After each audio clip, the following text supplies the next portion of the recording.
welcome to Truth or Politics. I'm your host, Darlene Price, and before we get started, I just want to say, the television people, you are not watching this live. I'm sorry, but we had a lightning strike in the last, we film here on Facebook and everything. We film at the MBR television studio in the beautiful downtown Whitley City, and then Daniel Boone National Forest.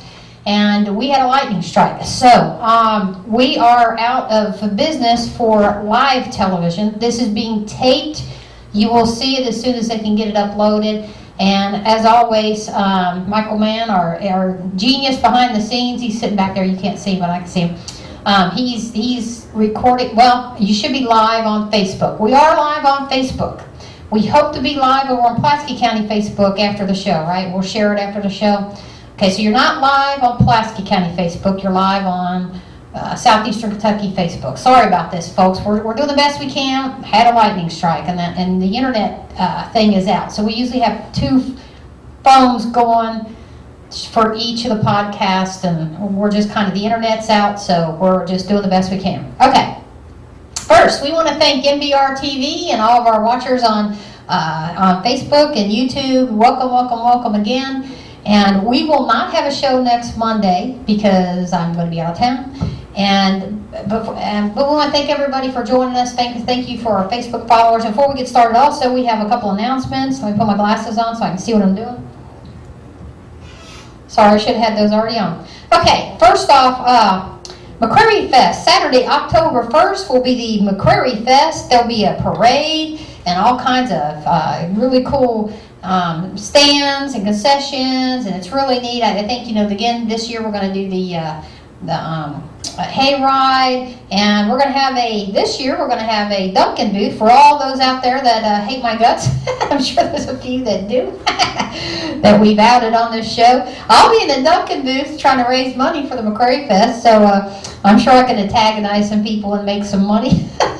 The Dunkin' booth. Also, we're going to have our Assistant County Attorney Josh Lowe, and also I'm haranguing Eric Haynes, who owes me big time. Eric Haynes, you are going to get in that Dunkin' booth too, are you not? And we have Rodney Hensley, who also works at the County Attorney's Office.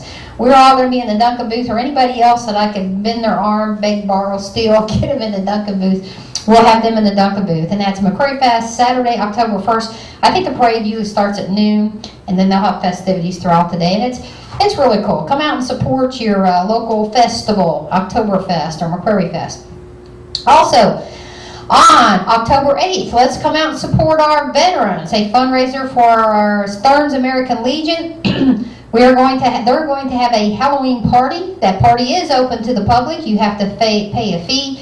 The entry fee is $4 if you have a costume. You get in half price. $4 if you have a costume, and if not, $8. So wear a costume so you don't have to pay the full fee. Also, they're going to have snacks and food as well. And the band, Austin's Basement, my band will be there. We play real music. We play Eagles, Rolling Stones. We play just that kind of music, really good music. So come out and listen to us. And support your local American Legion. Again, that's at the Stearns American Legion Halloween party on October 8th at 8 p.m. And the American Legion is located at Post 115 at number 1 Veterans Way, Stearns, Kentucky. Again, Halloween costume $4, if not $8. So that's the announcements for tonight. If you have an announcement, private message me on Facebook and we'll post it or we'll announce it or whatever. And again, we will not have a show next Monday, but and TV people, you're going to be watching this delayed. This is a call-in show. 376-5000, 606-376-5000. If you'll hold off on the phone calls first, we want to upload this first and kind of go over what we're going to be talking about tonight. I didn't post this because I didn't have time. I got this today. For our regular followers, you know that we have covered ad nauseum the fact that the mayor of Pulaski County, Mayor Keck, and some of his city council members have voted in since 2019, have brought in, at this point, probably around 50 million gallons of industrial toxic waste, run it through a defective wastewater treatment plant and straight into Pittman Creek. Now these, we've covered this. We spent 2 years putting together like a documentary report called Lake Cumberland, What Really Lies Beneath. Please go to YouTube, type in Lake Cumberland, What Really Lies Beneath, and you will see the entire documentary, part 1 and part 2. We have gathered over 1,000 documents proving this accusation up. In fact, the mayor has not denied it, and he's just tried to justify it. We talk about over 100 documents in part 2 of, the boring part 2 of the documentary. Again, it's called Lake Cumberland, What Really Lies Beneath. Why I'm going over this again is, lo and behold, one of the big things that is known to be in these industrial landfills is what's called PFAs or PFOAs, fluorocarbons, also known as C8. I cover this ad nauseum. I went in front of the city council and explained to them what this is and why they need to stop bringing this stuff in and through this defective wastewater treatment plant, because it's going through, it's getting through and going into Lake Cumberland via Pittman Creek. Okay, well, guess what?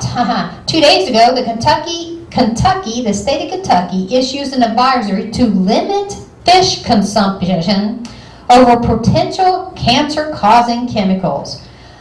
What a coinky-dink. Guess what these chemicals are? Polychlorinated biphenyls, PCBs, also known as PFAs, PFOAs, fluorocarbons, also known as C8, which I cover in this documentary. That's right, folks. We can't eat the fish here in Kentucky, or you got to limit it, because it's full of C8. And the reason it's full of C8, and I have proven this up in the documents on this documentary, is because the State Water District and the State EPA refuses to stop industrial industries like the City of Somerset from doing this. From doing this, I've lost microphone. From doing this very thing. So, sorry about that. We're having all kinds of technical difficulties because of the lightning strike. Okay, so, let me read some of this to you. And in this article, I posted it, so you can read it yourself. It says the EPA has, here we go. Chemicals at issue repel grease, oil, and water. They've been used in the U.S. for decades in a wide range of products, including firefighting foam, nonstick cookware, stain-resistant carpet, furniture, stuff that's in the industrial landfills. Cosmetics, dental floss, fast food wrappers. These chemicals, here's the part you really need to pay attention to. These chemicals don't break down quickly in the environment or the human body, and they can accumulate over time. As a result, they are called forever chemicals. Concern over these chemicals have grown in recent years as studies increasingly highlight the association between exposure from PFAs, PFOAs, and C8, and a range of health problems, including cancer, effective immune system, reproductive and cardiovascular system, low birth weights, thyroid disorders, according to the U.S. Environmental Protection Agency and other sources. And I had also a few weeks ago posted an article, several articles, where the federal EPA came out and said there are no acceptable levels for this PFOAs, PFAs, or PFAs, C8, it's called several different things, no acceptable levels for drinking water. In other words, if this stuff's deadly, and this is exactly what's in all of these landfills, where they're bringing in from 4 different landfills, 2 of them in Tennessee, bringing in millions and millions of gallons, right around at least 50 million gallons at this point, running it through a defective wastewater treatment plant, and yes, we have proven it's defective right up through March of this year, and it's going right into Pittman Creek and into Lake Cumberland. So there you go, more who's your daddy politics in Pulaski County, but the state of Kentucky is allowing this to happen. The state EPA, your governor, this governor, which I have no love for, knows about this. He's done nothing to stop this. And you can bet Pulaski County is not the only county doing this, okay? I know we picked on them, but this mayor can make a choice to stop doing this, and he's not. This is happening across the state of Kentucky, and this is why There you go, all you fishermen. Don't eat the fish out of Kentucky because it's loaded with this stuff, or you at least got to limit it. That should shock everybody. That's going to hurt tourism. And the state of Kentucky, state EPA, the state water district, and this governor are complicit in this. They've known about it. I've got the documents to show this, and they've done nothing about it, and they're still not testing for these PFOAs. Still not. Even though I've hammered them about this. And we've got emails. If you go to Lake Cumberland, What Really Lies Beneath on YouTube, you watch that, you will see the documents where I'm sending emails a year ago, more than a year ago, to the state water district telling them about this, and them saying, well, we're not going to test. In other words, well, screw you, we don't care. We don't care if we poison people. They may as well have said that because that's what's going on. So that's the latest on Lake Cumberland. Folks, really go watch that. Again, it's on YouTube. Just type in Lake Cumberland, What Really Lies Beneath. We interview people on the lake. I've gotten literally dozens and dozens of private messages, phone calls, and emails of people getting sick along Sinking Creek and Pittman Creek because of this. They think it's because of this. I think it's because of this, because this has been going on for too long and it's too much. I am working right now with hopefully some lawyers out of Ohio who are also licensed in Kentucky. We are trying to, we got to get a doctor, an expert witness, and we're working on that. If we can do that, we're working on getting a class action lawsuit for all you sick people out there, and I feel so bad for you guys. I'm trying as best I can to get them to stop this, myself and others.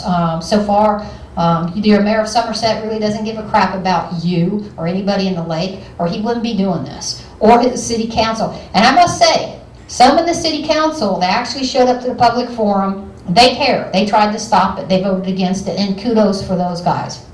Okay, recap on that. Now, welcome to, I guess we can call this the third installment. I think we've done third installment of Who's Your Daddy Politics in Pulaski County. At least 3 weeks we've been covering this. Before we get on this part, I want to take you a walk down memory lane because we've got new watchers tonight, okay? You have to go back, scroll down, go to our Truth or Politics page, either on Southeastern Kentucky here in McCurry County or Pulaski County, and scroll down, and you will find these shows. And we posted the documents on these shows. Basically what we covered before was, in Pulaski County, after a grant, a sizable grant was issued to the Commonwealth Attorney's Office by Walmart and Lowe's. We're talking a big grant, and all these documents are posted. You can go back and look at them. If you're an $80, we had a shoplifter, or she's argued it was a mistake. Okay, this is the automatic tellers when you go through, and you scan your own stuff. $80, and after the grant, aka bribe, and I don't know how you can't say that's not a bribe. The Commonwealth Attorney out of Pulaski County decided that this shoplifter needs to do 5 years and tried to charge her with computer fraud. Okay, we posted all those documents. They went to the Kentucky Court of Appeals and they laughed themselves to death and said, not only no, but heck no, you're not doing this. And all the reasons why. We posted the actual response of the Court of Appeals, State Court of Appeals, and kudos to them.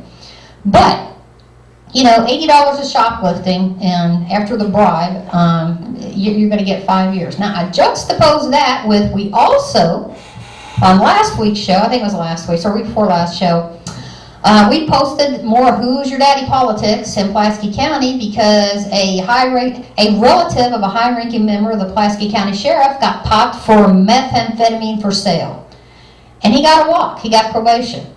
Now, and this is America. We're supposed to strive for equal justice under the law, right?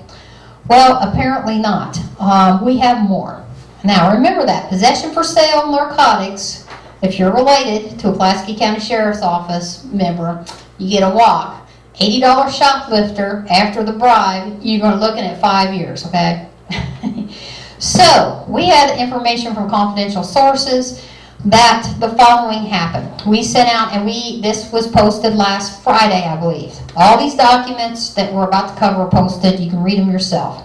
If Because we have television people, I'm going to read some of this because they can't see the documents.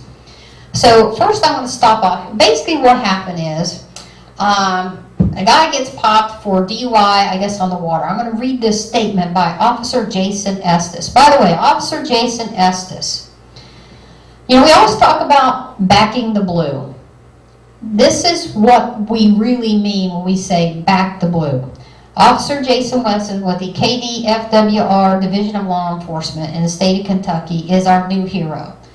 This guy's a hero because I know what this guy went through, what I'm about to read you, with the threats and intimidation that he went through because he had the guts to arrest the guy and follow through with that arrest, even though the guy was related to a member of the county attorney's office. Okay, and let me just read this affidavit. This is Jason Estes, Saturday, 6/29/2019.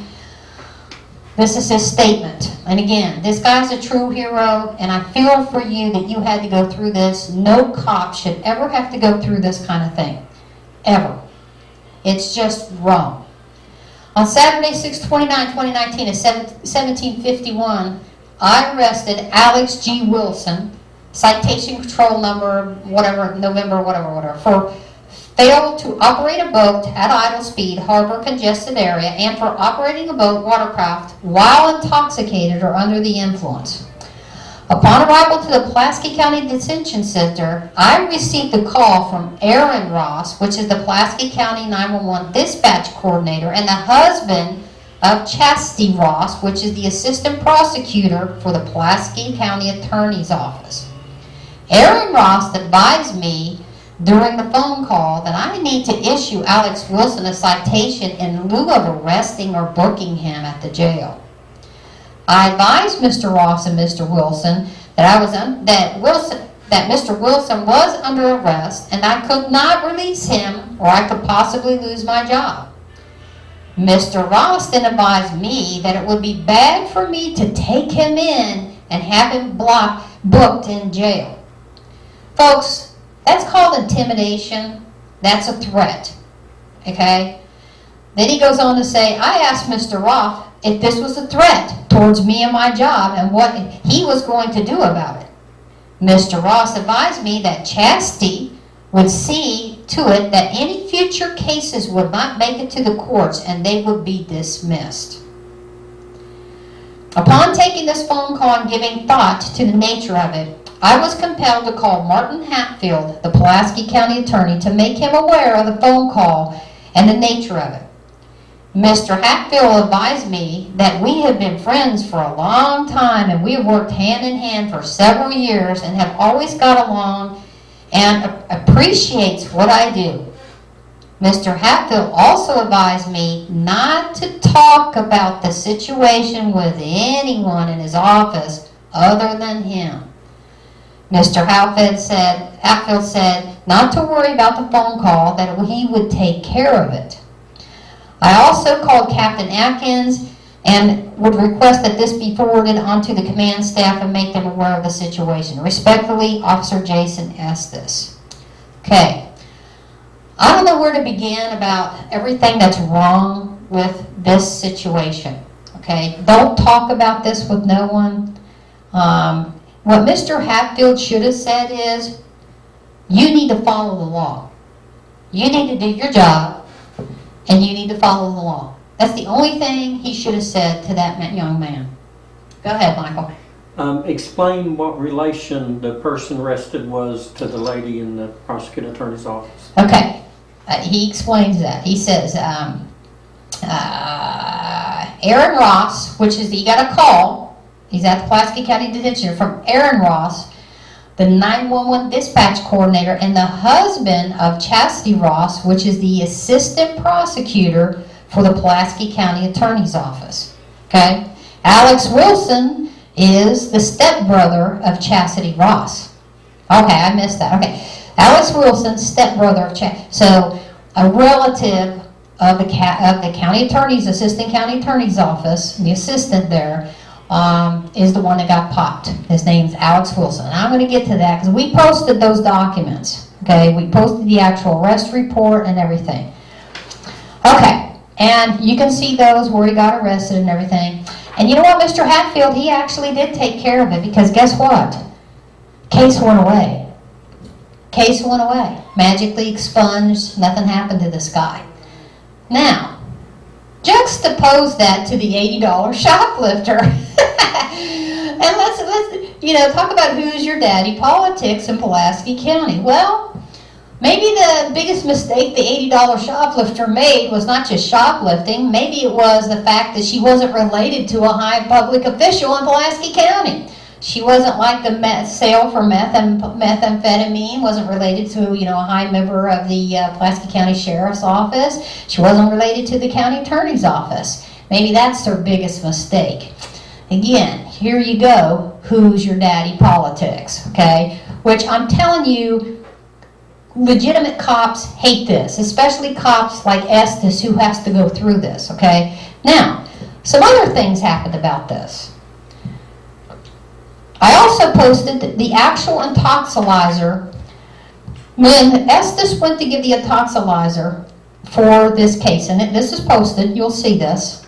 Okay, the intoxilizer, when he gets to the Pulaski County Detention Center, the intoxilizer machine for Mr. Wilson magically doesn't work. And in a later interview, Mr. Estes told a former federal prosecutor that, oh, by the way, it smelled like somebody had put hand sanitizer in it. Okay, here's a problem with that. Intoxilizer works for the guy in front of this guy. Intoxilizer doesn't work for the good old boy. Now, later on, you have a defendant, intoxilizer works. Okay. What should have happened with this intoxilizer didn't work is notices should have went out. This is what's called exculpatory evidence to any defense attorney on any DUI that blows on that intoxilizer. Notices should have been out. Nothing like that happened. And here is what happens next. I'm going to read to you, and I think I'm going to just read the whole thing. Here's an affidavit posted by this guy's a former federal prosecutor, but he's also a defense attorney in Pulaski County. And, he has a right to defend his client, his client was one of the people that came after the intoxilizer didn't work. Magically, it works again for his client, right? So, this affidavit is published as well. And this affidavit was sent to the Fayette Commonwealth Attorney by his assistant, by his fellow attorney. And I'm going to read this statement because it talks about this incident. On 6/29/2019, during the arrest of Alex G. Wilson, Chastity Ross, Pulaski County First Assistant, called Officer Jason Estes and told him that she will not prosecute any of the cases if he did not release her stepbrother from custody. This is from a statement again from, let me see read who it's from. Defense Attorney Gregory A. Owsley, who is worried because, his client's one of the ones after this. Not to mention, apparently, Estes called Mr. Owsley, and he was worried about this, and told Mr. Owsley about the situation because he thought he might need Owsley to represent him. Moving on 6/29/2019, during the arrest of Alex G. Wilson, Pulaski County Detective Tom Reed met Officer Jason Estes at the boat dock and requested that Alex G. Wilson be released. Officer Jason Estes explained to Tom Reed he could not unarrest him, an intoxicated individual. Detective Reed made statements to intimidate Jason Estes. Officer Jason Estes contacted Pulaski County Attorney Martin Hatfield and informed him about the communication he had with Mr. Ross and Detective Reed. Now, Detective Reed, my understanding, works for the county attorney, Martin Hatfield. Martin Hatfield instructed Officer Jason Estes not to say anything to anyone about the communication. That don't sound good, folks. I'm sorry, but that don't sound right. None of this is right, but that just sounds bad. On 6/29/2021, Officer Jason Estes emailed his claim of command outlining what had occurred, including the intimidation that occurred during the arrest of Alex G. Wilson.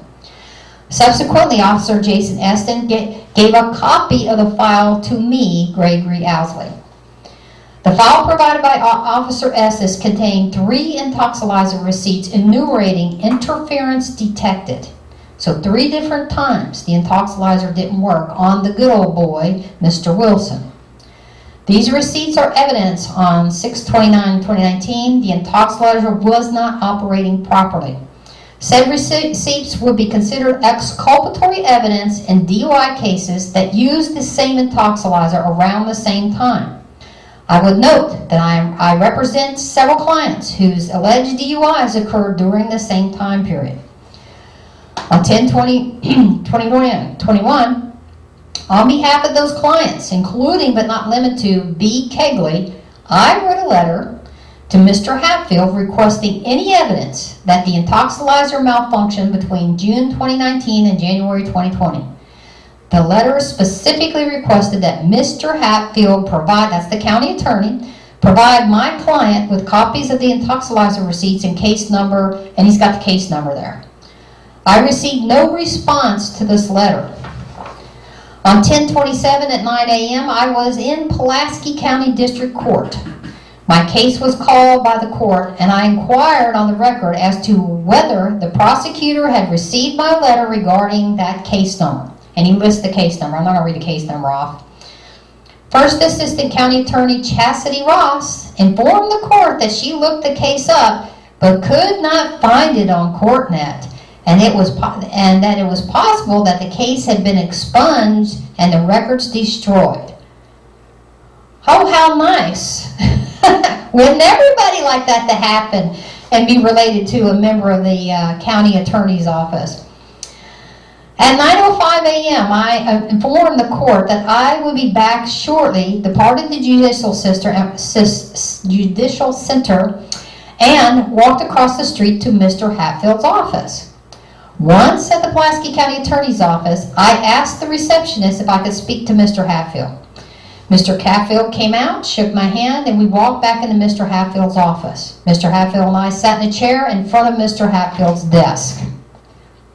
I requested that Mr. Hatfield consider my client's DUI to wanton endangerment, 2nd degree, and Mr. Hatfield told me that he did not know if the Judge Sloan would agree to that deal, and I understood. I then asked Mr. Hatfield if he received my letter requesting the intoxilizer receipts in this case, and in the case about Mr. Wilson. Mr. Hatfield verified that he had received the letter and given it to his first assistant, Miss Ross, to handle. Oh, so you're going to give a letter to a relative in your office to handle her stepbrother. I have no conflict of interest there, right? I'm being sarcastic there. I informed Mr. Hatfield that the items requested in the letter was Brady material. Brady is a word that we use for, there's a Supreme Court case, United States Supreme Court case, U.S. versus Brady, where the U.S. Supreme Court stated that certain materials had to be turned over to defense attorneys, and that's what's called Brady material, okay? So he says, I informed Mr. Hatfield the items requested in the letter was Brady material, and his clients were entitled to it, and that's correct. I also informed Mr. Hatfield that the case number 19-M-871 was the boating DUI of Chastity's stepbrother received, and I made a statement to the effect that it appears to have been swept under the rug. Mr. Hatfield told me that he did not recall the case dealing with Chastity's brother, but said that typically BUIs, that's boating under the influence, are handled via the county attorney's boating safety program. I showed Mr. Hatfield the email and other items that Officer Estes had given me.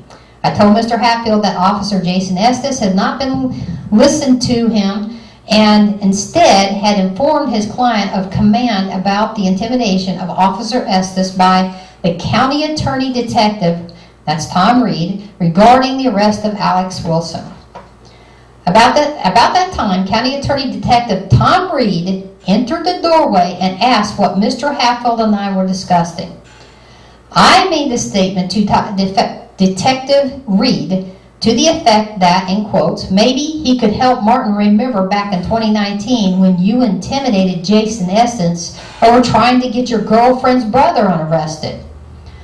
My statement angered him greatly. Detective Reed responded, I don't remember that. I stated to Detective Reed, I did not figure you would remember because you're lying, and he uses that expletive here that I will not cuss, a cuss word, you're a lying something something, just like Martin Hatfield. The utterance triggered Detective Reed, and he started walking towards me in an aggressive manner and said, you're another bad word. Detective Reed crossed the office, sticking his chest out, and as I stood up, Detective Reed reached out and grabbed me by the suit collar and slammed my head into the front office glass window of Martin Hatfield's office.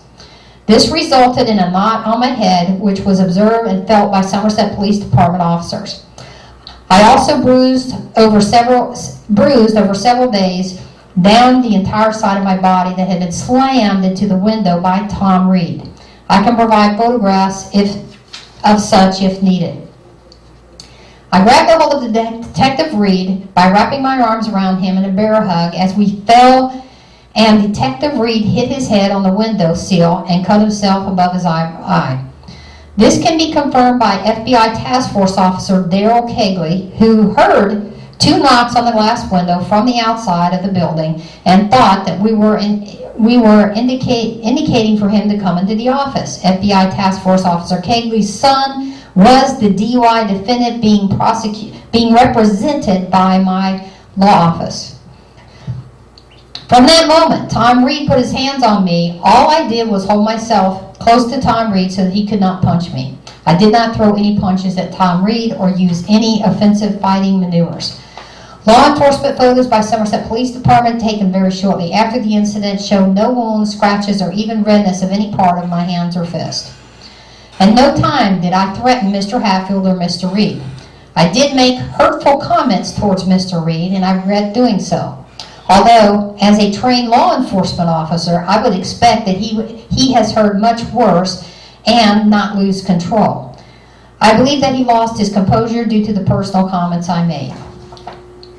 I learned later on 10/27/2021 that Tom Reed had been at the old courthouse across town where someone alerted him that I was going to visit with Martin Hatfield in his office. He immediately left the old courthouse upon hearing such. At this time, Martin and I were still having a conversation about the matter. I further learned that on 10/27/21, at 9:13 a.m., a call was made to 911 from Martin Hatfield's office, but the caller said that everything was okay. And I'm going to get into those 911 tapes here in a minute. I'm writing myself a note so I don't forget. Don't let me forget about talking about these 911 tapes. Okay. On 10/27/2021, 9:17 a.m., I was back in Pulaski County District Court pleading my case, B. Kegley, to the DUI. During this court proceeding, I advised the court regarding the attack by Detective Tom Reed. I have provided the courtroom tapes from the proceedings with this statement. On 10/28/2021, Mr. Hatfield contacted Officer Jason Estes and told him that he was no longer welcome at the Pulaski County Attorney's Office. Mr. Hatfield told Officer Estes that he was disappointed in him for giving me his file and that Alex G. Wilson on the Alex G. Wilson case. Mr. Hatfield told Officer Jason Estes that if he had a case that needed to be prosecuted, to go through the Pulaski County Circuit Clerk's office and not to communicate directly with his office. Mr. Hatfield later contacted Officer Estes and told him if he could get me to get rid of the items on Alex Wilson case, everything could go back to normal with him, Officer Estes, at the county attorney's office. I declined that request as the item had already been turned over to KSP trooper assigned to the investigation. I have personal knowledge that Martin Hatfield was dismissed from the U.S. Attorney's Office for lying to a federal officer, OIG Robert Bourbon. Due to said lie, Mr. Hatfield's security clearance was revoked. Hatfield has allowed to leave Quietly, after 15 years as an AUSA, that's Assistant United States Attorney, in London, Kentucky, it was promised that he would not be charged. I would be happy to provide further contact information to verify such from the USAO in Lexington. I sincerely regret that my statement made to Mr. Reed resulted in a loss of his composure. However, an attorney should not fear being attacked, nor fear that the use of excessive force by an unsworn officer that carries a gun and a badge is a possibility. Tom Reed had no idea that the county attorney and I were discussing a pending case or cases and my request to exculpatory evidence. At no time did Tom Reed issue any commands, order me to leave, or even ask me to leave. I was given no opportunity to leave the building before being attacked. I would have gladly walked out rather than trying to crawl out, which I felt was my only option when Tom Reed was trying to get his arms free and cause me bodily harm. This is signed by Gravely Alsey under the oath of the above true is accurate and is notarized. Okay. Now, we sent open records requests to Martin Hatfield's office, also to the 911 center, and to the Pulaski County Sheriff's Department. And the answers we got back are not surprising. First off, the 911 tapes we got were redacted. All three of them. Says right on the tapes, redacted. I'm going to call BS on that. There's no reason why those tapes should have been redacted. Makes you wonder, why are you pulling that out of there? Well, guess what? The former 911 director was Aaron Ross, who was the husband of the Chastity Ross, the assistant who, it's her stepbrother that got arrested. You know, that don't look good. That don't look good. Is this a cover-up? I don't know. It don't look good. And you're redacting 9/11 tapes. What I'm going to do is package this whole thing up and everything I've got, and I'm going to send it to the Kentucky Attorney General's office because I think, other than the KSP, should also be looking into this. I feel bad.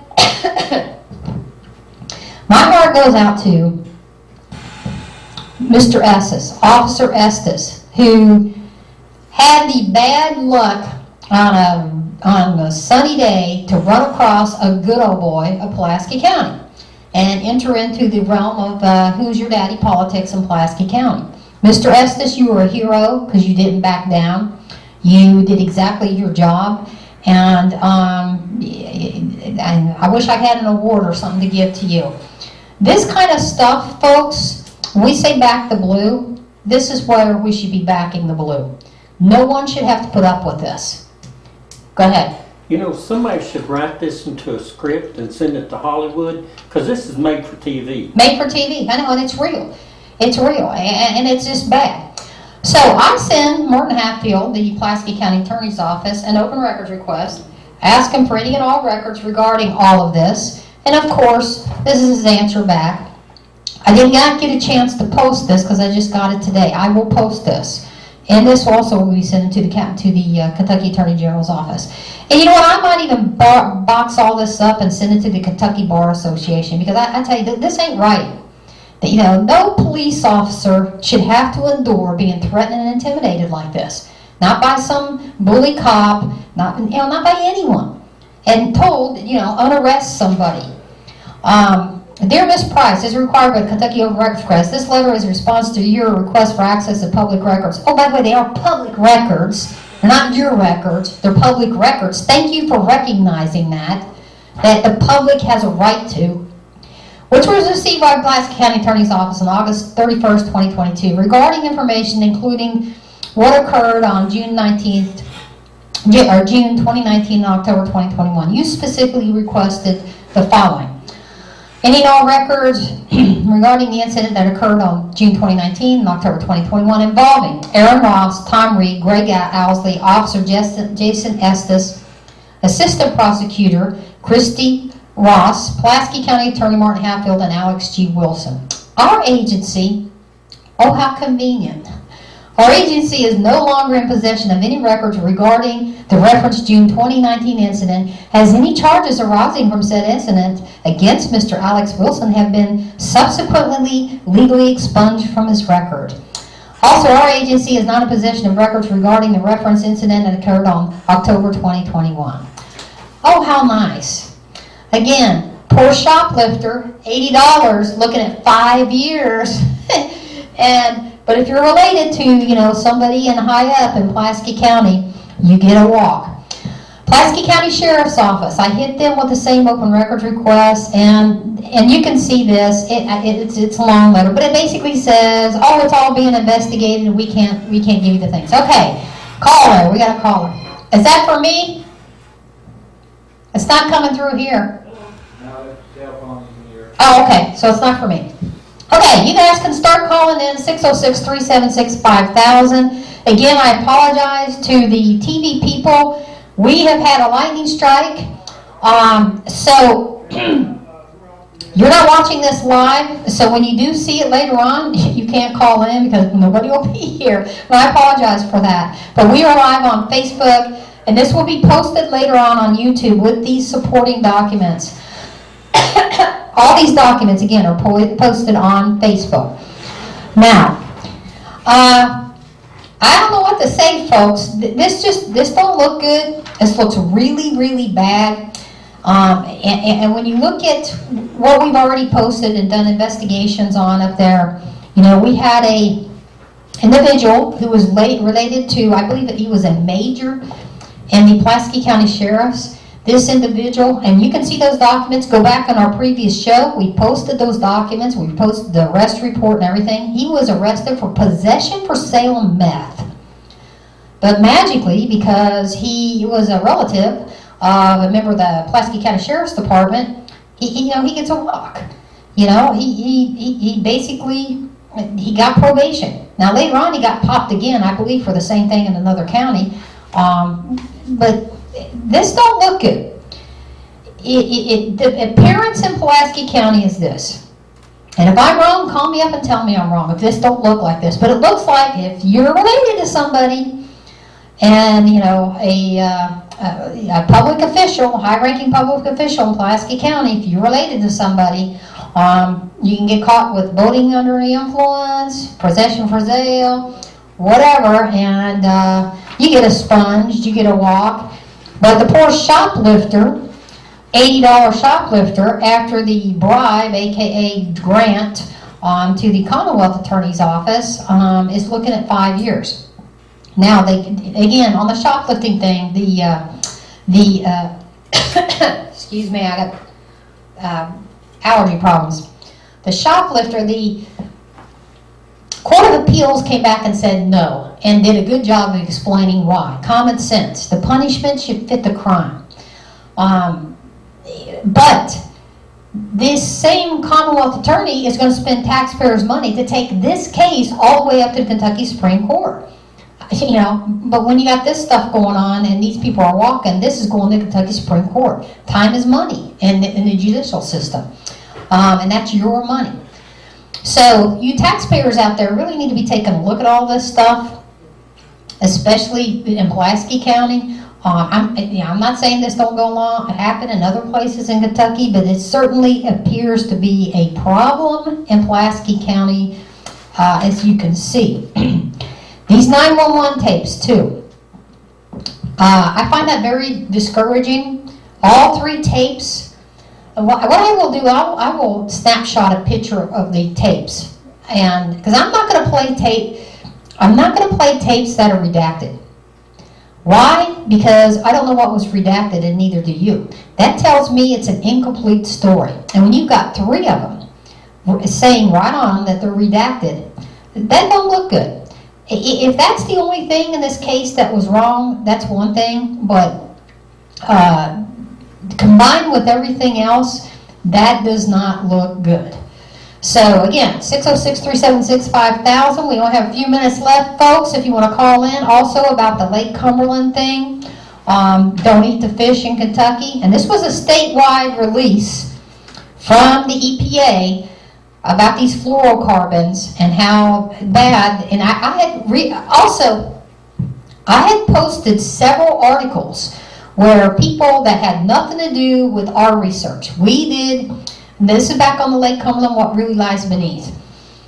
We did a whole documentary. It's several hours long. And when we did our documentary, this is separate from the other articles that I posted. There were 3 other independent research groups that had nothing to do with us.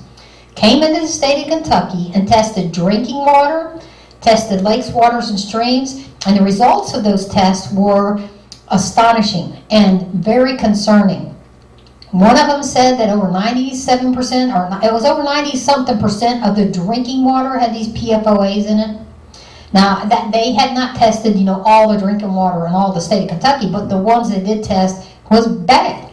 This stuff's deadly. It causes cancer. We posted the actual press conference. The actual press conference from the federal EPA. They did a whole press conference on this. I posted that. Don't take my word for it. Google it. Google PFOAs, PFAs, C8, federal EPA. They did a whole press conference saying that they set a new standard for PFAs. And the standard is 0. There's no acceptable allowance for this stuff in your drinking water. It's 0. Well, if this stuff is going in the Cumberland River, which it obviously is through this defective wastewater treatment plant, how many people eat fish from that? How many? And here you got this fish advisory, okay? The proof is here. And again, we did this 2 years ago. We put this together, we started 2 years ago and released it almost a year ago. It was last March we released this. Now, everything that we predicted, everything that we said, this is dangerous, this is going to be a problem, guess what? It's a problem. Now you can't eat fish in Kentucky. If you do, you do so at your own risk. You people should be concerned about this. I know I'm picking on the mayor, but oh well, too bad for you. You deserve to be picked on. You had a chance to stop this and you have not. And yes, you're not the only one. That was his big argument. I went in front of the city council and his argument pretty much was, go watch it for yourself, because I'm paraphrasing here. Well, what are you going to do about all these other people polluting the lake? What about this? He may as well said, well, other people are polluting the lake, so I should get to too, so we can make money. I mean, that was pretty much his argument. Well, he's bad, but you know who's worse? The state EPA and the state water district and this governor allowing this to happen. They could have stopped this. They could have stopped this months ago. They could have stopped it years ago, and they did not. And this governor is complicit in this. He knows it, and he's not stopping it. So anyways, we are running out of time here. 606-376-5000. You got any questions, Michael? He's behind the scenes here. Any comments or questions? I'll try to think of one. Okay. Anyway, normally we have a lot more phone calls because we're on television live, and tonight we are not. We had a lightning strike again for those of you who are just joining us, and we are not live on television. We're live on Facebook. So our TV watchers, and we have many of those, and that's mostly who calls in, is our television watchers. Cannot call, well, they don't know we're on, because we didn't know until right before we got in here that we were not going to be live on TV, because nobody knew. Nobody knew that the station had gotten a strike. Go ahead. I remember asking you, but I don't remember your answer on whether or not that you had sent records requests for the testing of the drinking water. Yes. And did you receive those? Yes. I sent open records requests to the state EPA, the state water district, the Pulaski County, and all asking, I want to see your testing for these, for C8, for PFOAs, PFOs. The answer I got back was crickets from Pulaski County. Nothing. They never coughed up any records. So that tells me they're not testing. And when I confronted the mayor, he kept saying, we followed state standards. We follow state standards. Well, the state standards are they don't test, which means you're not testing either. The state of Kentucky, Miss Robinson was her name, replied back in an email, we're not required to test, so we're not going to test. So they have not been testing, and even though I showed her, look, they're bringing in toxic waste here, perhaps you should test. No, we're not going to. Now this is a high-ranking member in the state water district. This is not good. You know, they didn't care. Well, now you got the federal EPA and the state issuing warnings. All the fish are contaminated. Well, yo, duh. It's one of these McFly, remember the movie McFly? Hello, McFly. I want to grab that woman, Miss Robinson, up by the collar and just knock on her forehead right now and say, McFly, what was I trying to warn you about? You know, you stupid moron. You know, I'm sorry. It fits here.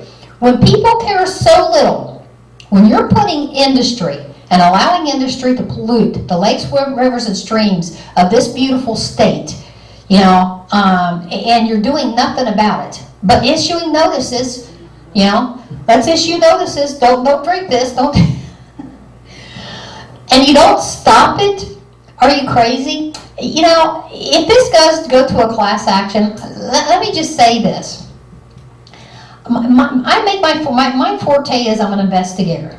Okay, I was a federal investigator for many years, retired federal investigator. Then I started working for defense. I worked for defense attorneys on defense cases. I also worked my husband's law office. But as an investigator, you know, I also have a law degree, which makes me a marketable investigator. In the law, I learned a few things, and one of the things I learned in law school was this. You know, sovereign immunity is what a lot of these public officials rely on. They think, well, you can't sue me. I have sovereign immunity. I can do whatever I want in the name of the city or the state. Sovereign immunity does not protect you from, you know, extreme negligence or criminal negligence. You people have known about this for a while. You know how deadly this stuff is. You know, and I've got the documents to prove that you know. Miss Robinson from the state of Kentucky, the governor, the Pulaski County mayor, and your city officials. People start getting really sick, and they are. I've gotten numerous phone calls. This ends up in a class action lawsuit. Your sovereign immunity can be destroyed by a good law firm. And guess what, Mr. Mayor, and you people who voted to bring this stuff in, and the state officials, you can be sued personally. Let me repeat that. If your sovereign immunity gets dissolved in federal court in one of these lawsuits, you city councilmen were up there that are going along with this mayor, you can be sued personally. That can happen to you. So you may want to think twice about counting on sovereign immunity to save your butt in a lawsuit. And we're getting almost out of time. 606-376-5000. 606-376-5000.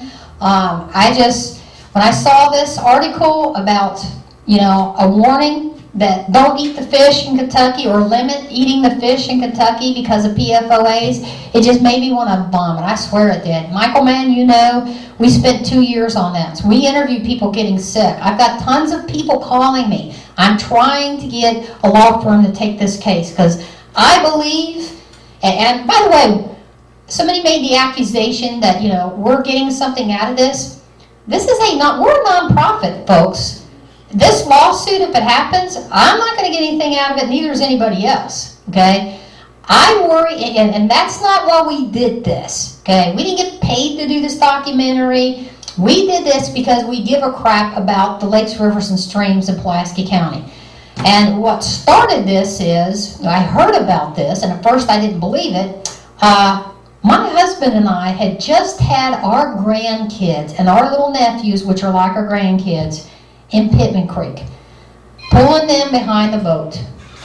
And, you know, this shocked me, and it concerns me. You know, have my grandkids and my son, and, you know, my beautiful daughter-in-law and my nephews, have they been exposed to this? I mean, are they going to have some kind of cancers or something because of this? That's what concerns me. This is why I did this. So, anyways, so we good? Are we still filming? 5 minutes. We got 5 more minutes. Go ahead, Michael. You were also accused for working for the opponent in the election. Yeah. The election was coming up. Yeah. The mayor, one of his excuses was, oh, this is just political. You're just working for the opponent. Well, Mr. Mayor, we started this, putting this together 2 years before your election. We started in Pulaski County 2 years before your election. This had nothing to do with your election. Now, if the citizens of Pulaski County rise up against you because you're an idiot that's poisoning the lake, I'm sorry, but that's on you. You know, and I feel real comfortable saying you're choosing to poison Lake Cumberland. You're bringing in toxic waste from 4 different landfills. You are running it through a defective treatment plant, and it's going into Pittman Creek. And I've got tons of documents to prove that up. When I confronted you, you had a chance. What you could have done is you could have been a hero. You could have said, yeah, I want to see those documents. You refused to even look at the documents. I had them right there. You could have looked at them. You didn't want to look at them. You refused. You even told me you were not going to watch the documentary. You did everything you could to get out of this because, you know, I don't know. The citizens need to ask you that. Why are you doing this? And you're continuing this negligence, because that's what it is. It's extreme negligence to put the people at risk of Pulaski County. You and the people who voted for this to keep bringing this stuff in. I don't know what else to say. I'm more confident in saying that. Go ahead, Michael. It's not just Pulaski County either, because it's continuing on down. Right. What happens in Pittman Creek doesn't stay in Pittman Creek. This flows Pittman Creek, Sinking Creek flows into Pittman Creek, and Sinking Creek's been totally contaminated too. Flows into Pittman Creek. Pittman Creek, where the effluent from this toxic waste is going right into, flows right into Lake Cumberland. Lake Cumberland flows into the Cumberland River all the way down to Nashville. These PFOAs, as the EPA has said, federal EPA, and now even the state EPA, they're forever chemicals. They don't break down. They have been linked to numerous cancers. Now they're saying don't eat the fish. Well, for years now, since 2019, you've been bringing this stuff in, Mayor Keck. You've been exposing people to it. They've been water skiing. I don't know about you people. When I water ski, I fall and tumble. It goes up my nose. It goes in my ears, everywhere. I mean, but there's a hole that's going up, and I'm telling you, that's what happens when you water ski, or especially swimmers. So even if you're not drinking the water, out of the spigot, people are swimming and boating in Pittman Creek and Lake Cumberland. You're getting exposed to this. Not to mention all the other stuff the state of Kentucky says. Go look at the documents. Go watch Lake Cumberland, what really lies beneath. Go to part 2 of the documents. You're also putting in E. coli. I had an expert look at this, and they said a couple of these E. coli standards was 10 times the allowable amount that should have been in Pittman Creek, coming from that plant.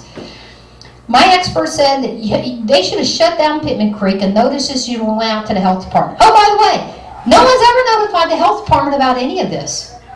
That's right. How do I know? I hit the health department with these documents and asked them, did anybody ever notify you of any of this? Any of these PFOAs, C8, the toxic waste they're bringing in? Did you get any notices? Their answer back was no. No one ever notified us about any of this. So that should concern you too. That looks like a cover-up. They're not even telling the health department. Go ahead. Has the health department taken any action towards this? No, not that I'm aware of. Well, you know what? I don't know.